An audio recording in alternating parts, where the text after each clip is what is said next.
ಈ ವರ್ಷ ಶಿವರಾತ್ರಿಯ ವೈಭವ ಮತ್ತಷ್ಟು ಮಗದಷ್ಟು ಹೆಚ್ಚಾಗಲಿದೆ. ಯಾಕಂದ್ರೆ ಮಹಮ್ಮದ್ ಗಜ್ನಿಯಿಂದ ಧ್ವಂಸವಾಗಿದ್ದಂತಹ ಸೋಮನಾಥದ ಶಿವಲಿಂಗದ ದರ್ಶನ 1000 ವರ್ಷಗಳ ಬಳಿಕ ಮತ್ತೆ ಲಭಿಸಲಿದೆ. ಆ ಶಿವಲಿಂಗದ ಒಂದು ಭಾಗ ಈಗ ಆರ್ಟ್ ಆಫ್ ಲಿವಿಂಗ್ ನಲ್ಲಿದೆ. ಶ್ರೀ ರವಿಶಂಕರ ಗುರೂಜಿಗಳಿದ್ದಾರೆ. ಗುರುಗಳೇ, ತಮಗೆ ಆತ್ಮೀಯವಾಗಿರುವಂತಹ ಸ್ವಾಗತ ಕಾರ್ಯಕ್ರಮಕ್ಕೆ. ಗುರುಗಳೀಗ ಅವತ್ತು ದಾಳಿಗೆ ಒಳಗಾಗಿದ್ದಂತಹ ಈ ಶಿವಲಿಂಗ ತಮ್ಮಲ್ಲಿಗೆ ಹೇಗೆ ತಲುಪ್ತು, ಜೊತೆಗೆ ಆ ದರ್ಶನವನ್ನು ಪಬ್ಲಿಕ್ ಟಿವಿ ವೀಕ್ಷಕರಿಗೆ ಮಾಡಿಸೋದಾದ್ರೆ ಗುರುಗಳೇ? ಖಂಡಿತ ಮಾಡಿಸೋಣ. ಇದು 1000 ವರ್ಷದ ಹಿಂದೆ ಮಹಮ್ಮದ್ ಗಜ್ನಿ ಅವರು ಇಂಡಿಯಾಗೆ 17 ಸಲ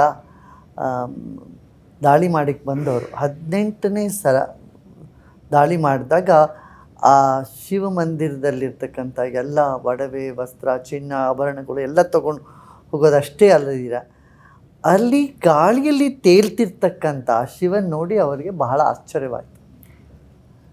ಈ ಭೂಸ್ಪರ್ಶನೇ ಇಲ್ದಿರ, ಯಾವ ಕೆಳಗಡೆ ಆಧಾರವೇ ಇಲ್ದಿರ ಒಂದು ಅಮೃತ ಶಿಲೆ ಗಾಳಿಯಲ್ಲಿ ತೇಲ್ತಿದ್ರೆ ಹೆಂಗೆ ಅಂತ ಅದನ್ನು ಒಡೆದು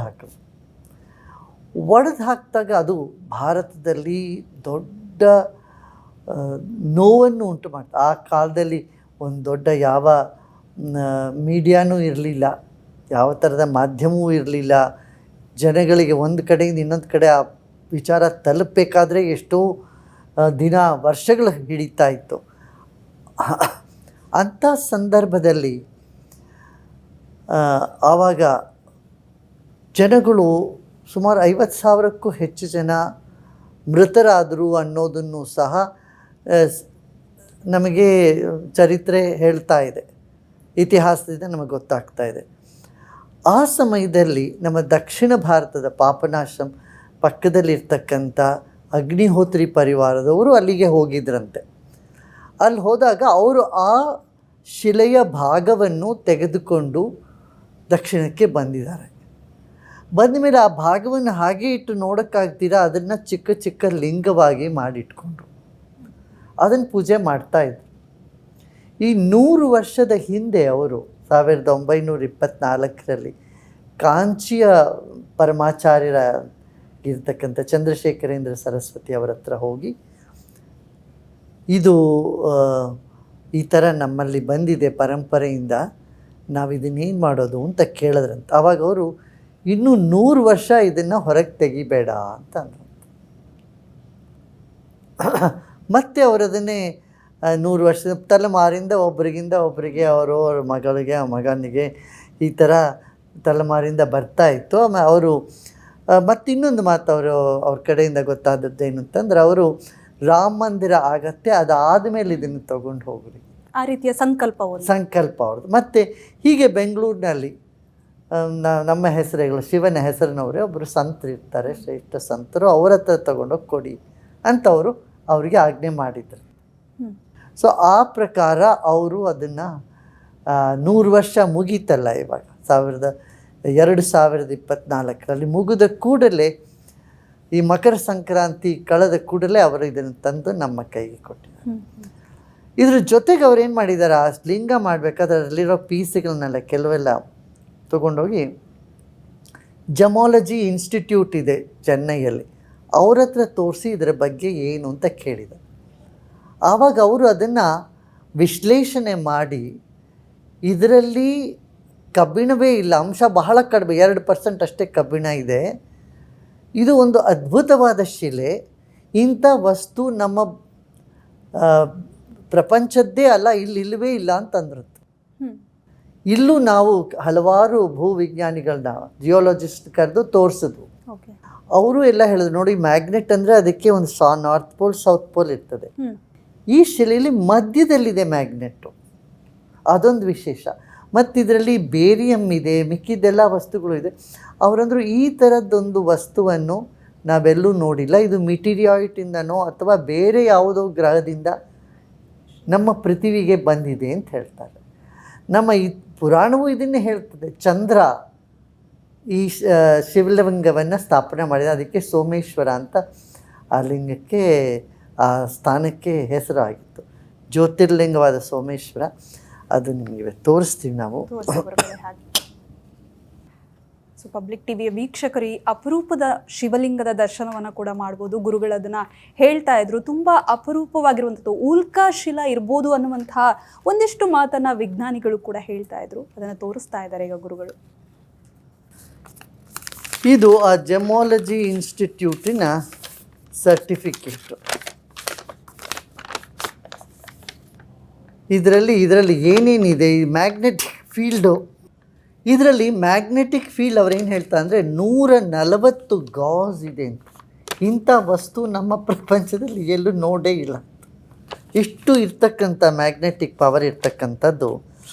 ಮತ್ತು ಇದರಲ್ಲಿ ಮೆಗ್ನೀಷಿಯಮ್ ಇದೆ, ಸಿಲಿಕಾ ಇದೆ, ಸಲ್ಫರು, ಅಯನ್ ಬರೀ 2% ಮಾತ್ರ ಇದೆ ಅಂತ, ಬೇರಿಯಮ್ 78%.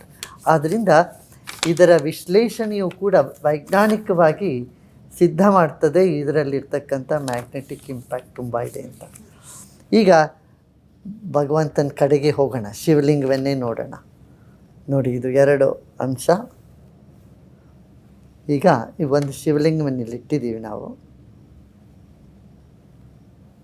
ಗುರುಗಳೇ, ಅದು ಒಂದು ಭಾಗವನ್ನು ಶಿವಲಿಂಗದ ಆಕಾರವನ್ನು ಕೊಟ್ಟಿದ್ದಾರೆ. ಅದೇ ಓ,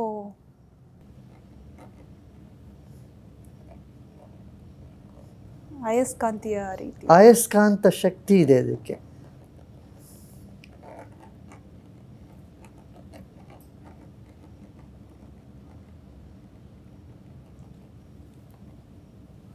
ತುಂಬ ಆಶ್ಚರ್ಯವಾಗಿರ್ತಕ್ಕಂಥದ್ದು. ಇಷ್ಟೇ ಅಲ್ಲ, ಅದರ ಒಳ್ಳೆಯ ಒಂದು ತರಂಗ, ವೈಬ್ರೇಷನ್ ಇದರಿಂದ ಉಂಟಾಗತ್ತೆ. ಅದಕ್ಕೆ ಈ ಶಿವರಾತ್ರಿ ಮೊದಲನೇ ಸಲ, 1000 ವರ್ಷ ಆದಮೇಲೆ ಮೊದಲನೇ ಸಲ ಶಿವರಾತ್ರಿಗೆ ನಮ್ಮ ಕರ್ನಾಟಕದಲ್ಲಿ ಬಂದಿದ್ದಾನೆ ಶಿವ. ಇದರಿಂದ ಎಲ್ಲರಿಗೂ ಒಳ್ಳೆಯದಾಗಲಿ ಅಂತ ಪ್ರಾರ್ಥನೆ ಮಾಡ್ಕೋತಾ ಇದ್ದೀವಿ. ಇಡೀ ದೇಶದ ಸುಭಿಕ್ಷವಾಗಿರಲಿ, ಜನರಲ್ಲಿ ಸೌಮನಸ್ಯ, ಸಮಾಧಾನ ಉಂಟಾಗಲಿ, ಮತ್ತು ಎಲ್ಲರೂ ಸಂತೋಷವಾಗಿರಲಿ ಅನ್ನೋ ಒಂದು ಸಂಕಲ್ಪದಿಂದ ಶಿವರಾತ್ರಿಯನ್ನು ಮಾಡ್ತಾಯಿದ್ದೀವಿ. ಇಲ್ಲಿ ದರ್ಶನಕ್ಕೂ ಇಡ್ತೀವಿ. ದರ್ಶನಕ್ಕೆ ಇಲ್ಲಿ ಇರ್ತದೆ, ಜನ ಬಂದು ದರ್ಶನ ಮಾಡ್ಕೊಂಡು ಹೋಗಿ. ಗುರುಗಳು, ಇಲ್ಲಿ ಎಷ್ಟು ಸಮಯ ಅದಕ್ಕೆ ಪೂಜೆಯನ್ನು ನಡೆಸ್ತಾರೆ? ಮತ್ತು ಒಂದು ಪ್ರತಿಯೊಬ್ಬರ ಪ್ರಶ್ನೆ, ಗತಕಾಲದ ಆ ವೈಭವ ಮತ್ತೆ ಮರುಕಳಿಸುತ್ತಾ, ಅಲ್ಲಿ ಪ್ರತಿಷ್ಠಾಪನೆ ಆಗುತ್ತಾ, ಯಾವ ರೀತಿ ಗುರುಗಳು ಅದ್ರ ಬಗ್ಗೆ ಮಾತಾಡೋದಾದ್ರೆ? ಅದನ್ನು ನಾವಿನ್ನೂ ವಿಚಾರ ಮಾಡ್ತಾ ಇದ್ದೀವಿ. ಇವಾಗ ಬೆಂಗಳೂರಿನಲ್ಲಿ ಇರ್ತದೆ, ಮತ್ತು ಇದನ್ನು ಎಲ್ಲ ನಮ್ಮ ದೇಶ ರಾಮನಾಥದಿಂದ ಸೋಮನಾಥವರೆಗೆ ಅಂತಂದ್ಬಿಟ್ಟು ಯಾತ್ರೆ ಮಾಡಿ ಎಲ್ಲ ಕಡೆಯಿಂದ ತೊಗೊಂಡು ಹೋಗ್ಬೇಕು ಅಂತಲೂ ಒಂದು ಯೋಜನೆ ಹಾಕ್ಕೋತಾ ಇದ್ದೀವಿ. ಮೈಸೂರಿನಲ್ಲೂ ಒಂದು ಕಾರ್ಯಕ್ರಮ ಇಟ್ಕೋಬೇಕು ಅಂತಲೂ ಅನ್ಕೋತಾ ಇದ್ದೀವಿ. ಎಲ್ಲ ಕಡೆದು ಜನಗಳು ಬಂದು ಅಲ್ಲಿ ವೀಕ್ಷಣೆ ಮಾಡಲಿ, ಆಮೇಲೆ ತೊಗೊಂಡೋಗಿ ಅಲ್ಲಿ ಸೌರಾಷ್ಟ್ರದಲ್ಲಿ. ತಮ್ಮನ್ನೇ ಆಯ್ಕೆ ಮಾಡ್ಕೊಂಡ್ರಲ್ಲ ಗುರುಗಳೇ ಈ ವಿಚಾರದಲ್ಲಿ? ಅದು ದೇವರ ಅನುಗ್ರಹ. ಗುರುಗಳೇ, ಇನ್ನೊಂದು, ಇದನ್ನು ತುಂಬ ಅಂದರೆ ರಹಸ್ಯವಾಗಿ ಪೂಜೆಯನ್ನು ಮಾಡಲಾಗ್ತಾ ಇತ್ತಾ? ಯಾವ ರೀತಿ ಆಗಿನ ಕಾಲದಿಂದ ಇವತ್ತಿನವರೆಗೆ ಯಾವ ರೀತಿ ಪೂಜೆನ ಅದನ್ನು ಕಾಪಾಡ್ಕೊಂಡು ಬಂದಿರುವಂಥದ್ದೇ ಇನ್ನೊಂದು ಅಚ್ಚರಿ. ಅದರ ಬಗ್ಗೆ ಹೇಳೋದಾದ್ರೆ? ಅದೇ ನೋಡಿ, ಭಗವಂತ ಅವ್ರಿಗೆ ಬುದ್ಧಿ ಆ ಥರ ಕೊಟ್ಟಿದ್ದಾನೆ, ಇದನ್ನು ಕಾಪಾಡ್ಕೊಂಡು ಹೋಗ್ರಿ ಅಂತ.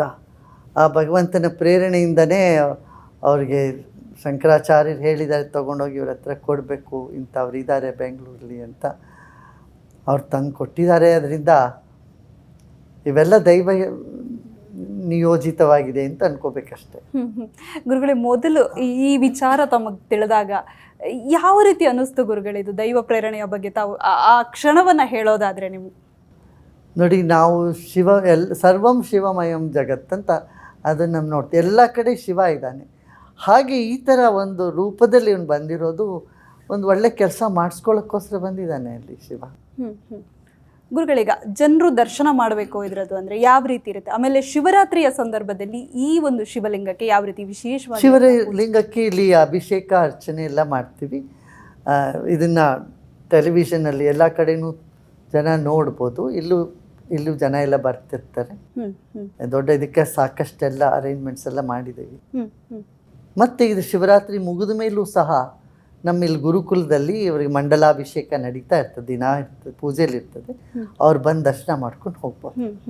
ಗುರುಗಳೇ, ತಾವು ರಾಮ ಮಂದಿರದ ಸಂಕಲ್ಪದ ಬಳಿಕ ಈ ಒಂದು ಶಿವಲಿಂಗದ ಸಂಕಲ್ಪ, ಅದರ ಬಗ್ಗೆ ಸ್ವಲ್ಪ ವಿವರಣೆಯನ್ನು ಕೊಡೋದಾದ್ರೆ ಗುರುಗಳೇ, ಯಾವ ರೀತಿ ಸಂಬಂಧ ಇದು, ಹೇಗಾಯಿತು ಇದು ಅನ್ನುವಂಥದ್ದು? ನೋಡಿ, 500 ವರ್ಷದ ನಂತರ ರಾಮ ಮಂದಿರ ಹೌದು ಅಲ್ವಾ? ಎಷ್ಟೋ ಜನ ಇದು ಆಗೋದೇ ಇಲ್ಲ ಅಂತ ಅಂದ್ಕೊಂಡಿದ್ರು, ಆಗೋದು ತುಂಬ ಕಷ್ಟ ಅಂದ್ಕೊಂಡಿದ್ರು. ಅದೇ ಸಂಕಲ್ಪ ಶಕ್ತಿ ಇದೆ ಅದು. ಮತ್ತು ಭಗವಂತನ ಅನುಗ್ರಹ ಎರಡು ಬೇಕಾಗತ್ತೆ. ನಮ್ಮಲ್ಲಿ ಸಂಕಲ್ಪ ಶಕ್ತಿ, ಎರಡನೇದು ಭಗವಂತನ ಅನುಗ್ರಹ. ಇವೆರಡೂ ಇದ್ದಾಗ ಎಂಥ ಕಾರ್ಯವೂ ನಡೀತದೆ. ಹಾಗೆಯೇ ಆಶೀರ್ವಾದ ಕೊಡೋಕ್ಕೂ ಅಷ್ಟೇ. ಜನಗಳಲ್ಲಿ ಅವ್ರ ಬೇಡಿಕೆ, ಅವರ ಭಾವನೆ, ಅವರ ಭಕ್ತಿ ಇದ್ದಾಗ ಇಲ್ಲಿ ಬಂದು ಬೇಡ್ಕೋತಾರೆ, ಅವ್ರ ಕೆಲಸ ಎಲ್ಲ ಆಗತ್ತೆ. ಅದು ಅವರ ಶ್ರದ್ಧೆ ಭಕ್ತಿಯ ಮೇಲೆ ನಿರ್ಭರವಾಗುತ್ತೆ.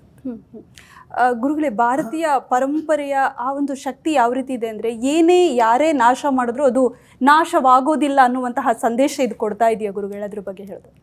ಹೌದು ನೋಡಿ, ಒಂದು ಕಾಲ್ದಾರಿ ಜನ ನಡೀತಿದ್ದಾಗ ಕಾಲ್ದಾರಿ ಕಾಣಿಸ್ತದೆ, ಆಮೇಲೆ ಅದು ಮುಚ್ಕೊಂಡು ಹೋಗುತ್ತೆ. ಕೆಲವು ಸಲ ಹುಲ್ಲು ಇಲ್ಲೂ ಬೆಳೆದು ಬಿಡುತ್ತೆ, ಆದರೆ ಅದನ್ನು ಯಾರೂ ನಾಶ ಮಾಡೋಕ್ಕಾಗಲ್ಲ. ಹಾಗೆ ಸನಾತನ ಧರ್ಮ ಅನ್ನೋದು ಎಷ್ಟು ಯುಗ ಯುಗಾಂತರಗಳಿಂದ ಬರ್ತಾ ಇದೆ. ಅದು ಸಮಯಕ್ಕೆ ಮರೆಯಾಗಿದ್ದರೂ ಕೂಡ ಮತ್ತೆ ಪ್ರಕಟವಾಗ್ತದೆ.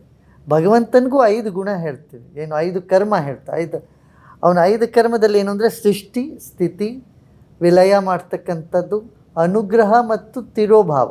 ತಿರೋಭಾವ ಅಂದರೆ ಮರೆಯಾಗಿರ್ತಕ್ಕಂಥದ್ದು. ಭಗವಂತ ಎಲ್ಲರ ಹೃದಯದಲ್ಲೂ ಇದ್ದರೂ ಮರೆಯಾಗಿರ್ತಾನೆ, ಆವರಣದಲ್ಲಿ ಒಳಗಿರ್ತಾನೆ. ಆ ಧ್ಯಾನದಿಂದ ಆ ತೆರೆಯನ್ನು ಬಿಡಿಸ್ಕೊಂಡು, ಅದಕ್ಕೆ ಭಕ್ತಿ, ಧ್ಯಾನ, ಕ್ರಿಯಾ, ಯೋಗ ಇವೆಲ್ಲ ಇದೆ. ಈ ಕ್ರಿಯೆ ಧ್ಯಾನ ಮಾಡೋದ್ರಿಂದ ನಮ್ಮ ಮನಸ್ಸಿನಲ್ಲಿರ್ತಕ್ಕಂಥ ತೆರೆ ಹೊರಗಾಗ್ತದೆ. ಆವಾಗ ಆ ಜ್ಯೋತಿ ಸ್ವರೂಪವಾದ ಭಗವಂತ ನಮ್ಮೊಳಗಿದ್ದಾನೆ ಅನ್ನೋದು ನಮಗೆ ಅನುಭವಕ್ಕೆ ಬರ್ತದೆ. ಹಾಗೆ ಇಷ್ಟು 1000 ವರ್ಷ ತಿರೋಭಾವ ಸ್ಥಿತಿನಲ್ಲಿದ್ದ ಅಂದರೆ ಎಲ್ಲರಿಗೂ ಕಾಣಿಸ್ಕೊತಿರ್ಲಿಲ್ಲ, ಈಗ ಕಾಣಿಸ್ಕೊತಿದ್ದಾರೆ. ಗುರುಗಳೇ, ಈ ಪಾವನ ಶಿವಲಿಂಗವನ್ನು ಸಂರಕ್ಷಣೆ ಅಂದರೆ ಅದು ಬಟ್ಟೆಯ ಬ್ಯಾಗ್ನಲ್ಲಿ ಕೊಟ್ಟಿದ್ರು, ಈ ರೀತಿಯ ಒಂದಿಷ್ಟು ಮಾತುಗಳು. ಸೊ ಯಾವ ರೀತಿ ಸಂರಕ್ಷಣೆಯನ್ನು ಮಾಡೋರು ಆ ಕಾಲದಲ್ಲಿ, ದಾಳಿಗೆ ಒಳಗಾಗಿರುವಂತಹ ಸಂದರ್ಭದಲ್ಲಿ ಹೇಗೆ ರಕ್ಷಣೆ ಮಾಡಲಾಯಿತು ಅನ್ನುವಂಥದ್ದೇ ಅದೊಂದು ರೀತಿಯಲ್ಲಿ ಆಶ್ಚರ್ಯವೇ. ಹೌದು ನೋಡಿ, ಅಲ್ಲಿಂದ ಶಿಲೆಗಳನ್ನೆಲ್ಲ ಅವರು ಆ ಕಾಲ್ನಡಿಗೆಯಲ್ಲಿ ನಡ್ಕೊಂಬಂದಿದ್ದಾರೆ, ಅವರೆಲ್ಲ ಅಗ್ನಿಹೋತ್ರಿಗಳು. ಇವಾಗ ನಮ್ಮ ಭಾರತ ಒಂದಾಗಿರೋದೇ ಈ 12 ಜ್ಯೋತಿರ್ಲಿಂಗದಿಂದ ತಾನೇ. ಶಿವನ ಆರಾಧನೆ ಎಲ್ಲ ಕಡೆ ಇದೆ. ಕಾಶ್ಮೀರಲ್ಲಿ ಅಮರನಾಥನ ಆರಾಧನೆ ಮಾಡ್ತೀವಿ, ಅಮರನಾಥ್ ಅಂತ ಶಿವನ ಆರಾಧನೆ ಇದೆ. ಕೇದಾರ್ನಾಥದಲ್ಲಿ, ಹಿಮಾಚಲದಲ್ಲಿ ಕೇದಾರನಾಥ, ಹಾಗೆ ರಾಮೇಶ್ವರದಲ್ಲಿ ರಾಮನಾಥ. ಹೀಗೆ ಇಡೀ ಭಾರತದಲ್ಲಿ ಎಲ್ಲ ಕಡೆಯೂ ಶಿವನ ಆರಾಧನೆ ನಡೀತಾ ಇದೆ. ಆವಾಗ ಆ ಕಾಲದಲ್ಲಿ ಅದು ಹೆಂಗೆ ತೊಗೊಂಡು ಬಂದರು ಅವರು, ಅವನ್ನೆಲ್ಲ ಅವ್ರ ಜೀವನ ಉಳಿಸ್ಕೊಂಡು, ಜೊತೆಗೆ ಶಿವಲಿಂಗವನ್ನು, ಅದು ಅವರ ಶ್ರದ್ಧೆ, ಅವರ ಭಕ್ತಿಯನ್ನು ಸೂಚಿಸ್ತದೆ. ಧನ್ಯವಾದಗಳು. ನಮಸ್ಕಾರ.